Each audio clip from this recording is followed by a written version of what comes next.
மேஷ லக்னக்காரர்கள் எப்பொழுதுமே வரவுக்கு மீறிய இஎம்ஐயில் கார் வாங்குவது, இஎம்ஐயில் வீடு வாங்குவது, இது போன்ற விஷயங்கள் அவங்க வாழ்க்கையில் பாதகத்தை ஏற்படுத்தும். ஏன்?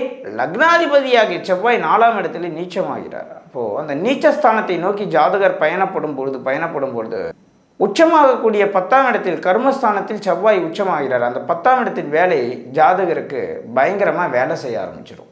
எப்பெல்லாம் மேஷ லக்னக்காரர்கள் 4ஆம் இடம் நோக்கி போகிறார்களோ அப்பெல்லாம் 10ஆம் இடத்தில் கர்மஸ்தானத்தில் அவருடைய கர்மாக்கள் மிக வலிய கொடுமையான ஒரு விஷயம். 10ஆம் இடத்தில் உச்சமாகக்கூடிய லக்னாதிபதி அப்போது தொழிலே கர்மமே கண்ணாக இருந்தார்கள் என்றால் ஒரு காலகட்டத்திற்கு பிறகு 33 வயதுக்கு பிறகு இவர்களுடைய வாழ்க்கையில் ஒரு மிகப்பெரிய மாற்றத்தை ஏற்படுத்துவார்கள், மாற்றத்தை சந்திப்பார்கள்.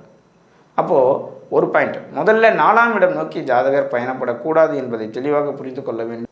2வது பாயிண்ட், 10ஆம் இடத்தை நோக்கி பயணப்பட வேண்டும் என்பதையும் தெளிவாக புரிந்து கொள்ள வேண்டும்.